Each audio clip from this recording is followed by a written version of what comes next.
Welcome to a new edition of the Neon Jazz interview series with jazz trumpeter, composer, producer, arranger, and educator, the great Julien Knowles. We caught up with them about his new 2024 CD called As Many as One. He is one of the Herbie Hancock Institute of Jazz class of 2023 and was mentored by numerous legendary jazz artists like Terri Lyne Carrington, Herbie Hancock, Walter Smith III, and Wayne Shorter. During his time in the full fellowship graduate program, Julien toured internationally with pianist and mentor Herbie Hancock. Since moving to LA in 2021, he has toured the United States with Louis Cole and performed as a sideman with Gerald Clayton, LaBarbera, and Alan Ferber. He's on his way. We cover a lot of great ground. Enjoy. Well, hey, man, it's great to meet you. Thank you for taking a minute out. I appreciate it. Yeah, of course. Thanks for having me. Absolutely. So I want to begin our conversation before we get in kind of your world of music. COVID was quite a thing 4 years ago. It really wiped through the musicians community pretty hardcore. There was a lot of things that we were trying to figure out. How did you ultimately survive that time period, and how did it change you? Man, that's a great question.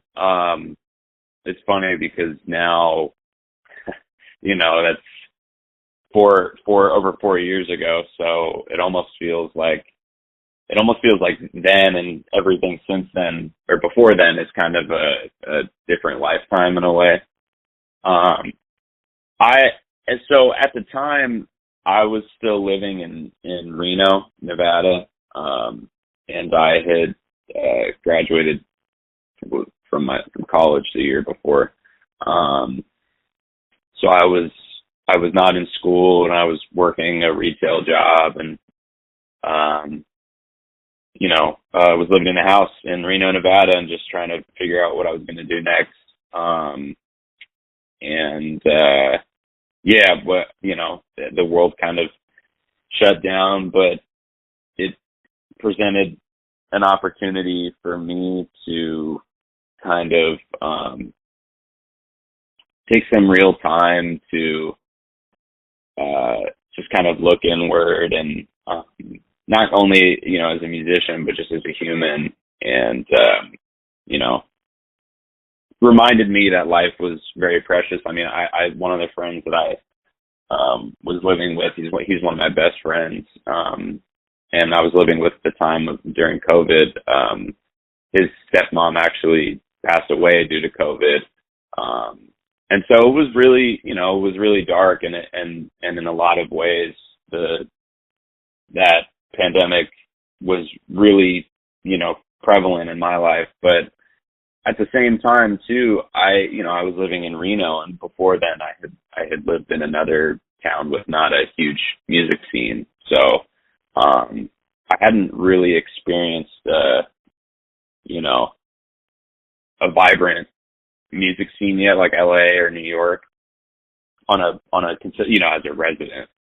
So I feel like since then I'm experiencing everything for the first time, but I know a lot of people are making comparisons to the way things used to be. And so I think just remembering that, just like the music, this life and this world is constantly changing and evolving. And so just appreciating it for what it is sometimes is, I think that's maybe if there's a lesson, quote unquote, to have been learned from the pandemic, is just for me to, be as present as possible in my daily life. So your latest album, As Many as One, came out on May 3, and I'm curious up front, there was a deluge of material that kind of got put on hold because of COVID. How much of this album was influenced by what we lived through in the pandemic? There was, trying to think, I think there were a few pieces on the record that maybe had started during that time. I mean, it was an interesting time for me personally because I was, living in a different city at the time and not, I was in Reno still. So I was kind of living in a house with a couple of friends. And then, even when I came to school, the effects of the pandemic were still fairly prevalent. So, in that sense, if we're including that time that I was in school, I think there's quite a bit of material, but the material spans over, on the record, spans over, almost 10 years, like the last 10 years of my life and my music that I've written. And it was my first record, so I really wanted to, record things from a wide scope of my past so that I could kind of make it, make a mark and on that moment in time, and really that larger, near decade, and then I could depart from it. So how do you cull through all that material? I mean, you're talking about a full decade of work. How did you get to a point where you artistically whittled that down to what would become your debut shout out into the jazz world? I think it really had to do with the musicians in the band. I wanted to pick music that I thought so one of the things that I did on this record is I had an idea of songs that I wanted to put on the record.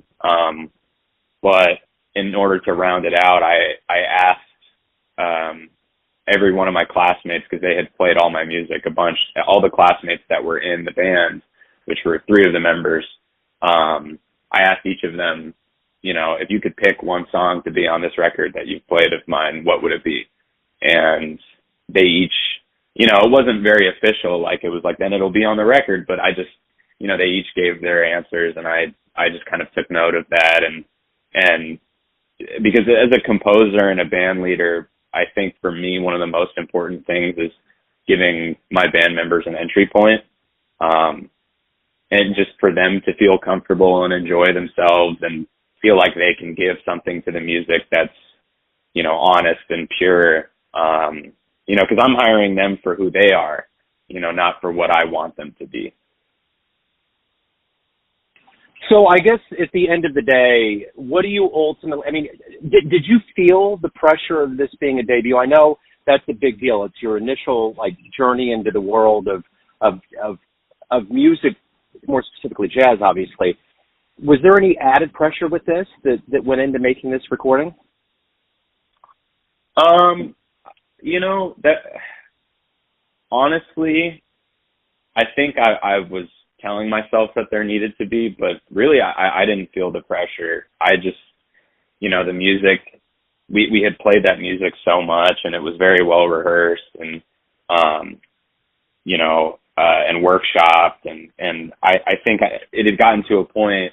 I think with anything, it doesn't matter if it's a debut record. It is a little bit more intense with your debut record, but no matter what, as soon as you releasing music is a very vulnerable act. Like, you're going to be perceived in many different ways. And so I think you can actually paralyze yourself by thinking about that too much. Like, the pressure can really get to you. So my focus was on making this as much of an honest and thorough statement about my musical journey as I could, and just, doing the things that I loved in that moment in time, and which is potentially different than what I love doing now, which will be different next year and in 5 years and 10 years and 30 years and so on.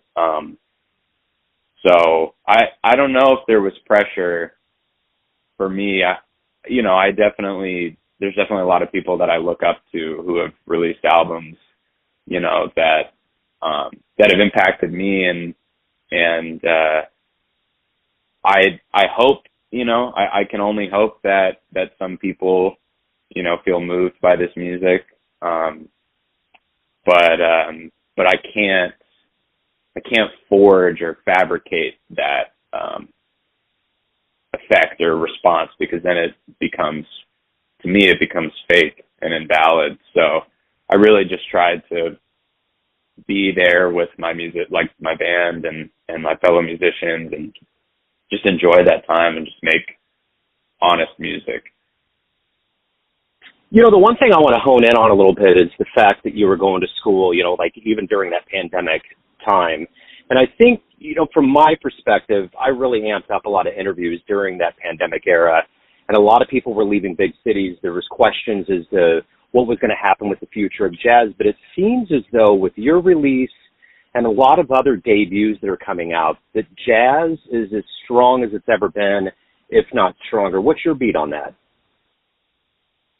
Yeah, I think from my perspective, I mean, I was just talking to someone last night about, you know, I'm a professional jazz trumpet player who doesn't work a day job, making a living in 2024, you know, over 100 years after the inception of this music in America. And so if that's not,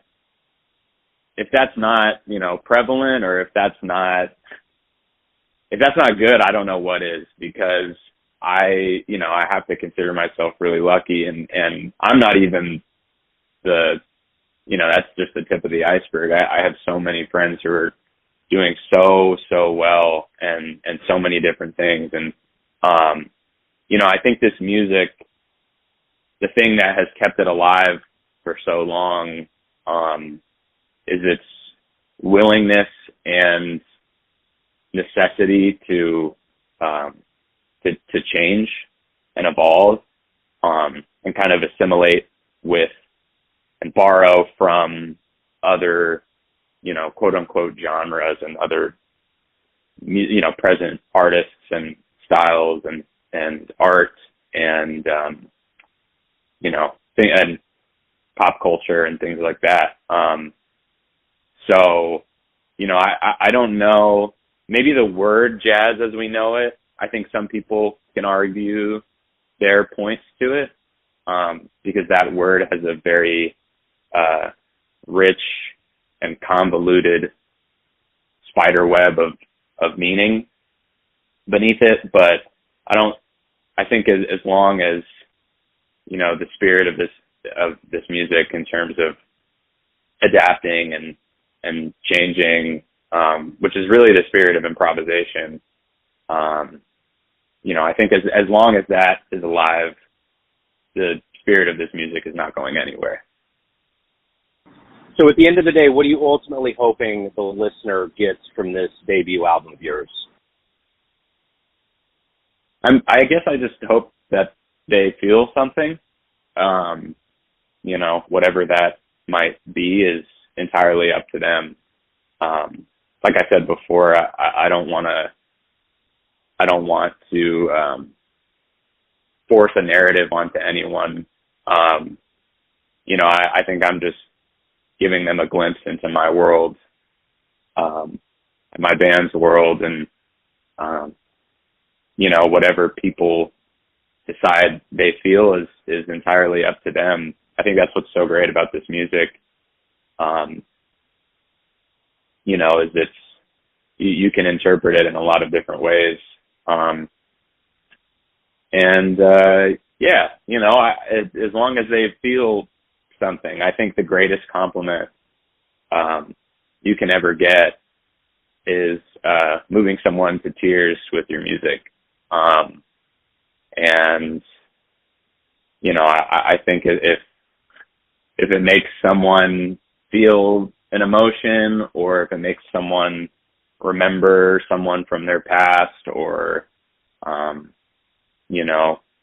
it really make them think of a moment in time, or inspire them to I don't know, do anything that brings them joy or something. I think there's so many possibilities. I just I'm just opening a door for people. So talk to me a little bit about how your journey into the music began, and more specifically jazz. How did all of this kind of evolve into who you are today? I'm sorry, could you ask that one more time? Yeah, no, I was wondering, talk to me a little bit about your beginnings in music, and more specifically jazz. How did it all evolve into where you are today? Yeah, that's a great question. I just kind of always loved music since I was a kid. I don't really know, you know, my there weren't any musicians in my family. But, you know, we had old instruments laying around, you know, whether it was a Casio keyboard or something. And I just kind of always gravitated towards music in general. And knew that when I, you know, as soon as I could play an instrument, I would. I really wanted to play the drums. My parents said that would be too loud. So I guess I picked trumpet as a consolation prize, although I feel like that was probably worse. But yeah, I just kind of fell in love with it. I think I had really important educators. Well, really one important educator really early on when I started at my elementary school. His name was Ed Hull, and he was super, super important for me because he was a brass musician, but he played a lot of other instruments too. But he was keen on teaching us how to improvise just by ear. And so for the longest time, pretty much I always tell people I didn't take my first jazz lesson until I, you know, capital J, quote unquote, jazz lesson until I got to college. You know, everything that I learned about harmony before then was kind of on my own. And even then it was very minimal. I just kind of was playing what I heard and transcribed off of records and just trying to assimilate with the language in that way, even though I didn't really know that I was doing that at the time. I just loved the music and wanted to sound like Clifford Brown and Freddie Hubbard, you know, and all the other musicians I was listening to, all the way up until college. And yeah, so just really, really had you know, fostered a deep love for the music. And yeah, I went to college and studied with an amazing trumpet player, improviser, composer, and educator, Ralph Alessi, who at the time I didn't know much about, you know, before he got to the school. And then my second year, he came in as the new trumpet instructor, and so I kind of did my homework, so to speak, before he got there, and he quickly became a new favorite and a new inspiration for me. And you know, there's things that he told me, you know, almost 10 years ago that still stick with me and in my playing and practice. And he played a big part in terms of my, you know, musical and personal development. Yeah, I think now just everything after that is kind of a culmination of now having, you know, I've been in LA for 3 years now, but 2 of those years were in school. So I joke and I tell everyone that I've really, you know, I've been in LA for 3 years, but it only feels like 1, because, you know, the school was just so rigorous and kind of all encompassing that I now feel like this last year I've actually been on the scene in LA, and I feel like I'm actually learning a lot now, you know, as opposed to being in school, but I do feel like things are clicking now in ways that don't really make sense when you're in an isolated school environment. But when you're gigging regularly and putting together shows and writing music for bands and, you know, wagering rehearsal amounts and things like that, and making records and trying to figure out what works and what doesn't, you know, school almost gives you an illusion of polishing, you know, that you may or may not get in, you know, on the actual scene, I guess, and at least in my experience. And so, I think embracing certain things about this music that make it, it's what I loved about it, which is music that's raw and almost unfinished and unexpected and dangerous, as opposed to, and vulnerable, really, is what it is, as opposed to these highly polished things, which polishing is not bad, but yeah, I think everything since being in school is now figuring out just, what does music mean to me, and what do I love about it, and what do people love about it, and I know it's very existential, and it's a very broad and heady thing to say, but I do think about this constantly, just what is my role in this music, and as many of my mentors and predecessors said before me, we're all just vessels for this music. So we have some control and some will over what we're doing, but ultimately, we have to be willing to allow this music and this art form to flow through us. So take me back to the beginnings. What was the first live jazz show you saw that blew you away? I'm trying to remember which one came first. So as I mentioned, I lived in a place where there wasn't really, it was, in Fresno, California. There wasn't a major jazz festival, although there was one jazz festival that was through a high school that was really fun that I used to take part in. But I think the one that really kind of, just trying to remember which one came first. So I'll say it was at the Reno Jazz Festival. Surprise, surprise. I was going there every year, so that had had an effect on me in terms of going to that school. But it was probably Kneebody, when that band that Adam Benjamin was in, and Ben Wendell, Shane Ensley, Nate Wood, and Kaveh Rostigar.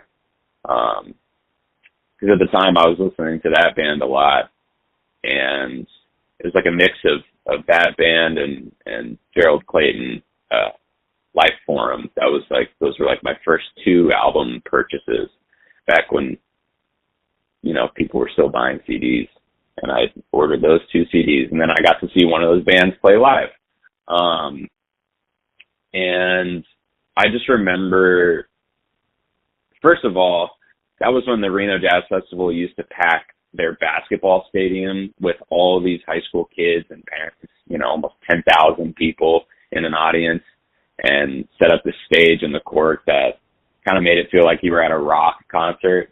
And so for me, that, and also being a fan of the music that they made already, I was just kind of blown away, because I was like, man, you can do this. You can make music like this. That's so cool. It was almost, I feel like from that moment, I feel like a lot of my life within this music has been about permission, whether it's a mentor giving you permission to, or a teacher giving you permission to write some weird harmony on your assignment, or, a mentor giving you permission to experiment, or whatever it may be, giving your band members the permission to take risks. I think that from that moment, it was kind of, I started to recognize, that those musical experiences were it was just accumulating permission for me, I guess, and for everyone. So I just remember that show was so radically different than all of the, again, quote unquote jazz that I had seen. Because if you know that band, you know that music is a lot different, than most modern jazz. But yeah, that was probably the most memorable one very early on, and there have been several since then, that are completely different, and right on. Just as memorable. Yeah. So at the end of the day, what do you like the best about being a professional musician? Mm. Okay, now that's a good question. Probably the people.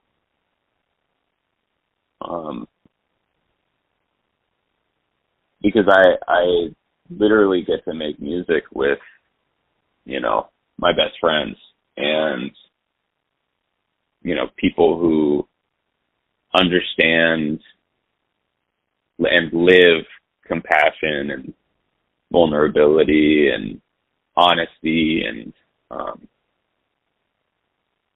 living in the present moment. And, of course, it's not to say that we're all perfect. We're all humans at the same time. But I think to get to experience life, with really incredible people, and share a space like that for a living. It's not easy, and it hasn't been easy, and it's still very difficult to, make a living as an independent professional musician. But I think that's just the thing that keeps me going. Aside from the music, is almost more than the music is the people, that I get to experience that with. So at the end of the day, everyone has a perception of you. Family, friends, fans, but you run the show. What's your perception of you? Who do you think you are?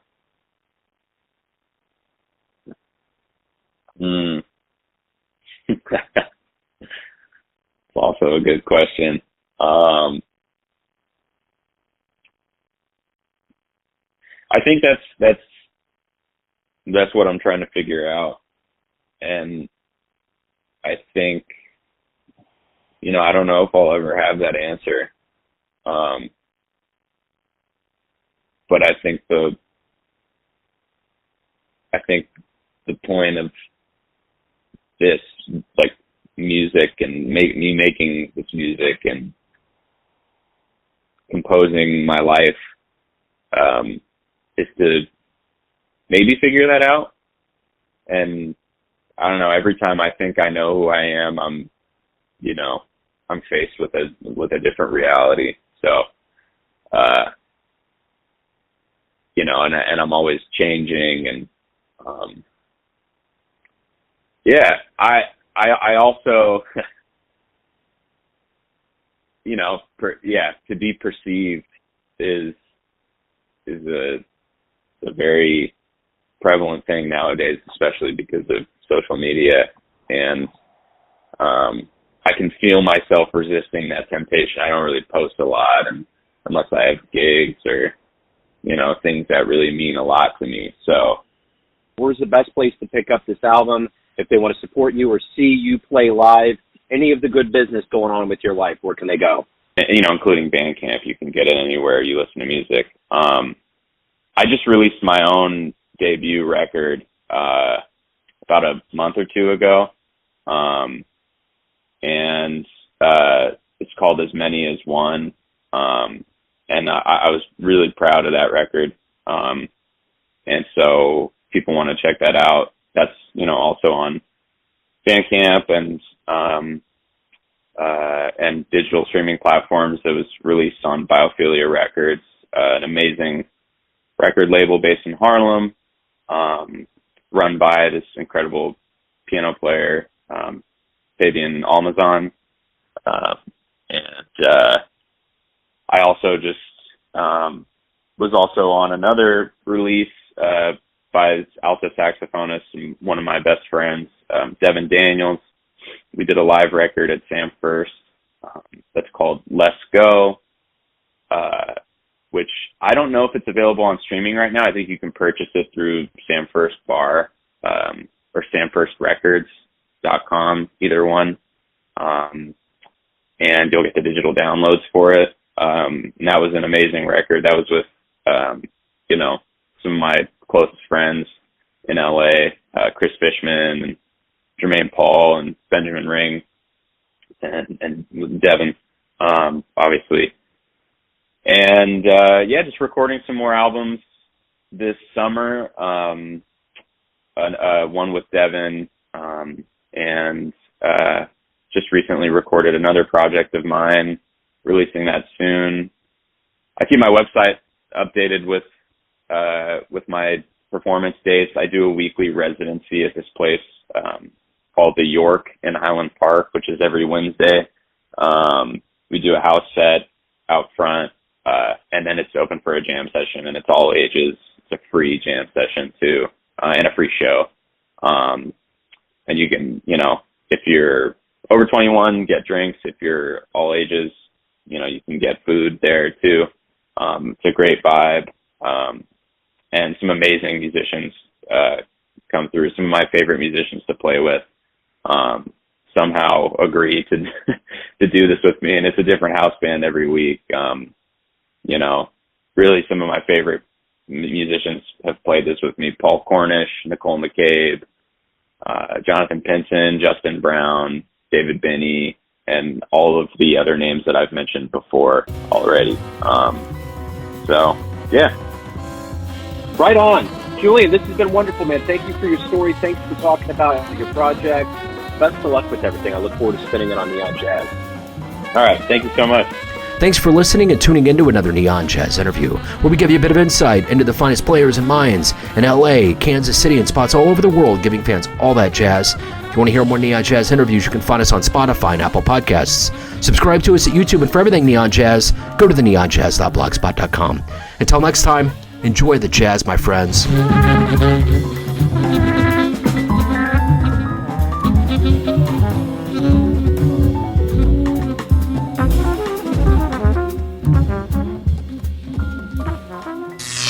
Neon Jazz.